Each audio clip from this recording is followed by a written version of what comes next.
नमस्कार, आप देख रहे हैं फास्ट मनी, खास शो जिसमें आज के दिन की तैयारी होगी। 20 स्टॉक्स इस शो में आपको बताए जाएंगे जो सिर्फ आज के लिए होंगे। मैं हूं रजत, मेरे साथ कंप्लीट कर रहे हैं आज सुमित। नमस्कार आप सभी को। पहले तो धनतेरस की बहुत बहुत शुभकामनाएं। सबसे पहले आप सभी के पोर्टफोलियो में और आपकी जिंदगियों में ईश्वर धन धान्य की बरसात करे और आने वाली दिवाली आप सबके लिए काफ़ी मंगलमय हो।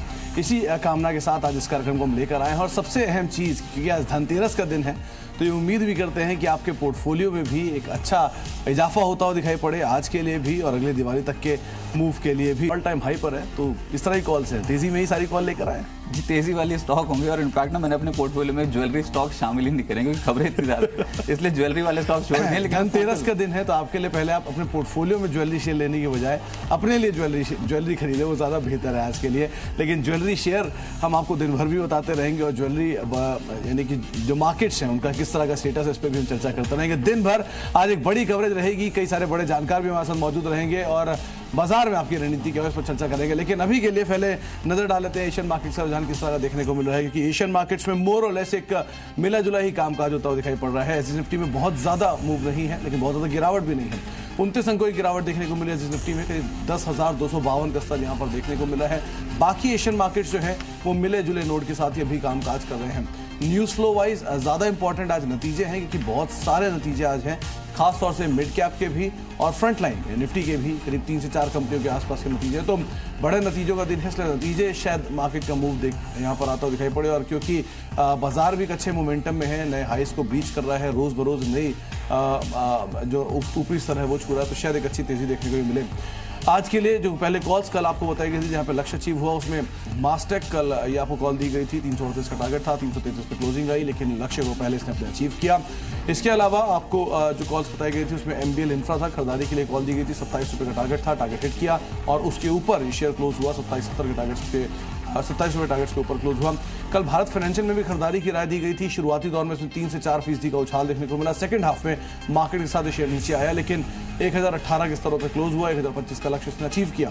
इसके अलावा खरीदारी की राय दी गई थी यूफ्लेक्स में, लक्ष्य अचीव ना केवल बल्कि एक अच्छी तेजी के साथ शेयर बंद हुआ, 5% का उछाल, 4% के आसपास का एक मूव इसमें आता दिखाई पड़ा, 487-88 रुपये के स्तरों पर ये शेयर भी क्लोज होता हुआ दिखाई पड़ा। यहाँ पर भी एक अच्छी तेजी देखने को मिली। और इसके अलावा निर्लॉन 240 रुपये के टारगेट पे दिया गया था और एग्जैक्टली 240 के स्तरों पर ही शेयर बंद हुआ, तो यहाँ पर भी एक अच्छी तेजी कल के सत्र में बनते हुए दिखाई पड़ी। तो एक लंबी सूची जहाँ पे लक्ष्य या तो अचीव हुए या फिर एक अच्छी जोरदार रिटर्न के साथ ये शेयर बंद होते हुए दिखाई पड़े।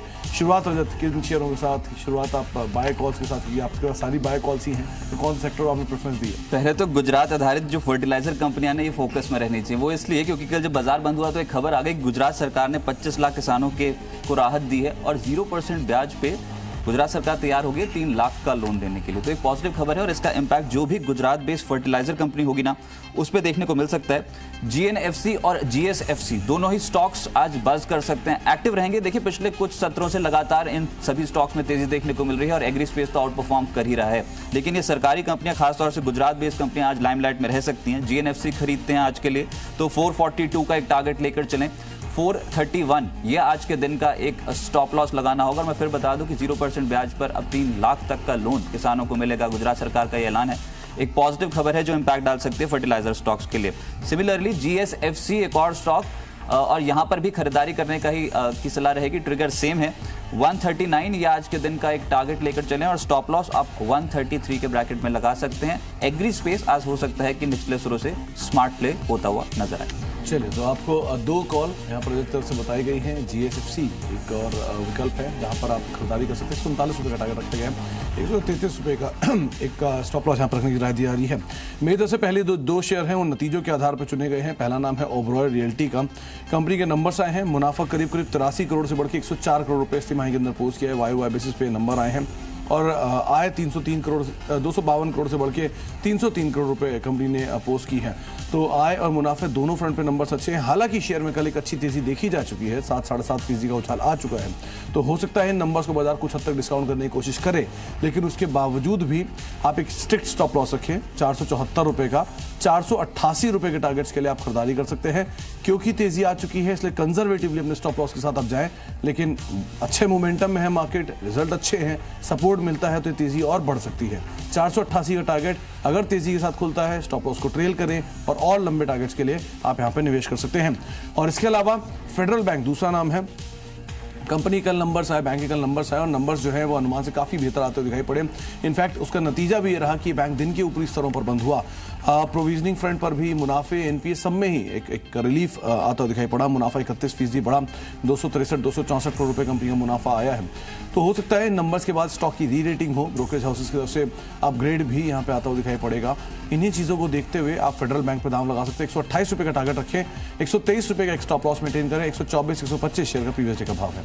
अच्छा, जो छोटे मझौले सीमेंट स्टील स्टॉक्स जो है ना, मेटल स्टॉक्स, यहाँ पर काफ़ी स्ट्रांगली गेंस मिल रहे हैं और इसी में से एक स्टॉक है रामा स्टील, जिसको आप अपने पोर्टफोलियो में शामिल कर सकते हैं। अच्छी कंपनी है, डेट फ्री स्टेटस है और यहाँ पर जो नतीजे आए थे Q1 के उसमें भी बहुत स्ट्रांगली बढ़त देखने को मिली थी और बाजार को उम्मीद यही है कि Q2 के जब नतीजे पोस्ट होंगे तो वो भी काफ़ी बेहतर रह सकते हैं। अब तक के रिकॉर्ड स्टोर के करीब पहुंचता हुआ नजर आया। कल के सत्र में लगभग 6% के रिटर्न्स मिले। आज 193 ये आज के दिन का टारगेट रहेगा और स्टॉप लॉस 184 का आपको अपने ट्रेड पे लगाना होगा। अच्छी तेजी, फिर से बता रहा हूँ, ये वीजा स्टील, रामा स्टील जैसी कंपनियों पे बनती हुई नजर आ रही है। दूसरा, ओरिएंट रिफैक्ट्रीज, इसको अपने रडार पर रखें। देखिए ये जो शेयर है ये घरेलू ट्रेडर्स के रडार पर तो है ही, लेकिन फंड हाउसेस का भी एक्सपोजर है इस पर्टिकुलर कंपनी में। ऊपर से अंतिम 1 घंटे में काफ़ी जोरदार खरीदारी स्टॉक पे देखने को मिली और उसके कारण सभी एवरेजेस के ऊपर निकलता हुआ नजर आया। सेंट्रम की भी हाल फिलहाल की रिपोर्ट थी, उसमें उनकी जो फेयर वैल्यू थी वो लगभग 170 के आसपास बैठती थी। स्मॉल कैप फंड्स जैसे मैंने कहा उनका एक्सपोजर भी है इस कंपनी में। 157 का आज के लिए टारगेट लेकर चलें और 150 का एक स्टॉप लॉस आपको अपने ट्रेड पे लगाना होगा। चलिए, अब मेरी तरफ से अगला शेयर है वो है बाटा का। बाटा को चुनने की वजह भी है कि कुछ बयान सरकार की तरफ से आते हुए दिखाई पड़े हैं जिन्होंने कहा कि लेदर का जो एक्सपोर्ट है वो करीब 10% के आसपास बढ़ाने का एक लक्ष्य उन्होंने साध रखा है। हो सकता है फुटवेयर शेयरों में आज एक मूव इसकी वजह से आता हुआ दिखाई पड़े। वैसे भी फेस्टिव डिमांड जो है इस पूरे स्पेस के लिए एटलीस्ट इंटैक्ट दिखाई पड़ रही है। इन्हीं चीज़ों को देखते हुए आप खरीदारी कर सकते हैं। 795 रुपये का एक टारगेट रखें, 776 रुपये का एक स्टॉप लॉस मेंटेन कर सकते हैं। 783 रुपये शेयर का प्रीवियस डे का भाव है। पूरे स्पेस के ऊपर आपको नजर रखनी होगी, ना केवल Bata, Liberty, Mirza international, Shri leather जैसी जो कंपनियां हैं इनके ऊपर भी आप दाव लगा सकते हैं, इनके ऊपर भी आप नजर रख सकते हैं। और इसके अलावा जो अगला शेयर है वो है जैन इरिगेशन का। ये लगातार दूसरा दिन है जबकि इस पूरे कंपनी में कुछ खबरें आते हुए दिखाई पड़ी। कल कंपनी को एक ऑर्डर मिला था, आज FCCBs का जो भुगतान की खबरें आ रही हैं, $4 करोड़ के FCCBs का भुगतान कंपनी ने किया है। ये कंपनी के लिए एक अच्छी खबर है क्योंकि FCCBs का भुगतान कंपनी के जो इंटरेस्ट कॉस्ट है उसको ईज आउट करेगा, जो कि आने वाले समय में कंपनी के नंबर्स के ऊपर रिफ्लेक्ट होगा। इन्हीं चीज़ों को देखते हुए आप दाव लगा सकते हैं। 96 रुपये 50 पैसे के टारगेट्स के लिए आप खरीदारी कर सकते हैं। 92 रुपये 50 पैसे ये इस कंपनी के लिए शेयर के लिए स्टॉप लॉस रहेगा। 93-30 शेयर का प्रीवियस डे का भाव है। रजत, एक चीज़ क्रूशियल है इस कंपनी के लिए, बहुत इंटरेस्टिंग फैक्ट इनफैक्ट, ये कंपनी जो है ये माजा के लिए पल्प बनाती है और साथ साथ मिनट मेड पल्पी के लिए भी पल्प बनाती है। इस समय क्योंकि फेस्टिव सीजन चल रहा है, एक हाई डिमांड आती है फ्रूटी, माजा या फिर पल्पी जैसे गिफ्ट पैक्स की, तो उसका जो इनिशियल प्रोडक्ट है वो ये कंपनी प्रोवाइड कराती है, जिसकी पैकेजिंग के बाद कोका कोला उसे आगे बेचता है या बाकी कंपनियों से आगे बेचती हैं। तो इस कंपनी की डिमांड जो है वो इस क्वार्टर में शायद पिकअप करते हुए दिखाई पड़ेगी। एंसिलरी की डिमांड पहले आती है और फिर बाद में फाइनल प्रोडक्ट की आती है। तो एंसिलरी की डिमांड आ चुकी होगी और फाइनल प्रोडक्ट की आनी होगी। तो हो सकता है जैन इरिगेशन नंबर इस क्वार्टर में अच्छे आए या फिर अगले क्वार्टर की जो शुरुआत है उसके नंबर काफी बेहतर आते दिखाई पड़े। थोड़ा सुधार हो जाए स्टॉक प्राइस पे तो ठीक, क्योंकि डेरिवेटिव में कंप्लीटली अंडर परफॉर्म कर गया मार्केट को, बहुत स्ट्रॉन्ग रिटर्न दिए नहीं इसने अभी तक। तो हो सकता है आज ये कुछ देता हुआ दिखाई पड़े। चलिए, तो जैन इरिगेशन पे नजर रख सकते हैं। स्टॉक में हलचल हो सकती है, इसको अपने रडार पर रखें। अच्छी तेजी स्टॉक में देखने को मिल सकती है, लेकिन कुछ ऐसे ही ट्रेड्स आपको बताते हैं। बतौर EPS शेयर आज कौन से पोर्टफोलियो में शामिल किए गए हैं शेयर्स।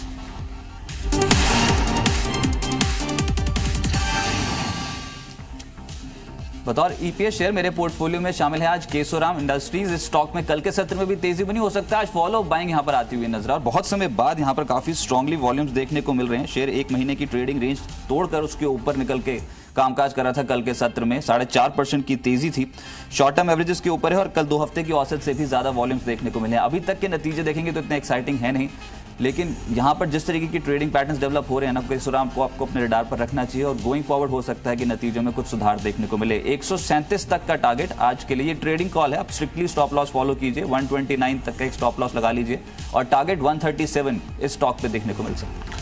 चलिए, मेरी तरफ से जो ईपीएस शेयर है वो है डेल्टा कॉर्प। डेल्टा कॉर्प को चुनने की वजह भी है, कंपनी के नंबर्स आए हैं और इन नंबर से ग्राउंड पर मैंने डेल्टा कॉर्प को चुना है। मुनाफा 32 करोड़ से बढ़ के 43 करोड़ रुपए इस तिमाही के अंदर आया है और आय भी 135 करोड़ से बढ़ के 154 करोड़ रुपए कंपनी ने इस तिमाही के अंदर पोस्ट की है। तो आय और मुनाफे दोनों के अंदर एक स्पाइक आता हुआ दिखाई पड़ा है।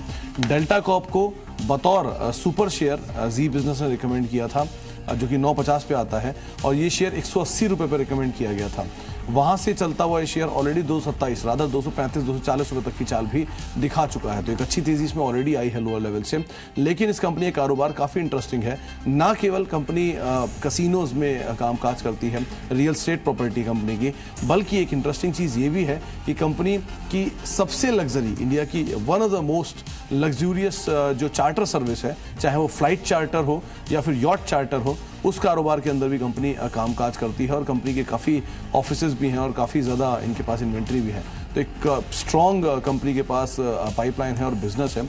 कंपनी के कसिनोज में जो नॉर्थ ईस्ट से कसिनोज है वो बड़ा ट्रिगर तो है ही, साथ साथ कंपनी के पास एक स्काई करके रेस्टोरेंट भी है जो कि ओपन स्काई है और इनके कई जगहों पर वो जो रेस्टोरेंट्स हैं वो भी चलते हैं। तो कंपनी का जो बिजनेस मॉडल है उसमें बहुत डाइवर्सिफिकेशन है और अच्छे कारोबार में कंपनी है। राकेश झुंझुनवाला कंपनी के प्रमोटर ग्रुप में शामिल भी हैं।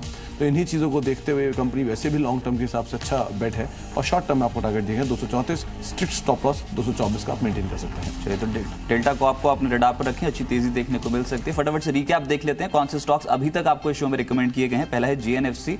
इनफैक्ट गुजरात बेस्ड जो फर्टिलाइजर कंपनियां हैं ये आज एक्टिव हो सकते हैं, जिसमें जीएनएफसी और जीएसएफसी दोनों ही मेरे पोर्टफोलियो में शामिल हैं। खबर यह है कि गुजरात के किसानों को राहत दी गई है। 0% ब्याज पर 3 लाख तक का लोन देने का फैसला गुजरात सरकार ने किया है। रामा स्टील अगर आप खरीदते हैं आज तो 193 का टारगेट रहेगा, 184 का एक स्टॉप लॉस फॉलो करें। ओरिएंट रिफैक्टरीज अपने पोर्टफोलियो में शामिल कर सकते हैं, टारगेट है 157, स्टॉप लॉस 150। और केशोराम इंडस्ट्रीज बतौर ईपीएस शेयर मेरे पोर्टफोलियो में शामिल है, 137 का टारगेट है, 129 का एक स्टॉप लॉस फॉलो करना होगा। मेरी तरफ से 5 शेयर बताए गए हैं, उसमें शुरुआत मैंने ओबेरॉय रियल्टी के साथ की है। नंबर्स के आधार पर इसको चुना है, अच्छे नंबर्स आए हैं, आप दाव लगा सकते हैं। स्टॉप लॉस स्ट्रिक्टली रखें, 470 रुपए स्टॉप लॉस, 488 का टारगेट। फेडरल बैंक मूव देखने को आज भी मिल सकता है, 128 का टारगेट, 123 का एक स्टॉप लॉस। बाटा में आप दाव लगा सकते हैं 795 के टारगेट के लिए, 776 का एक स्टॉप लॉस मेंटेन करें।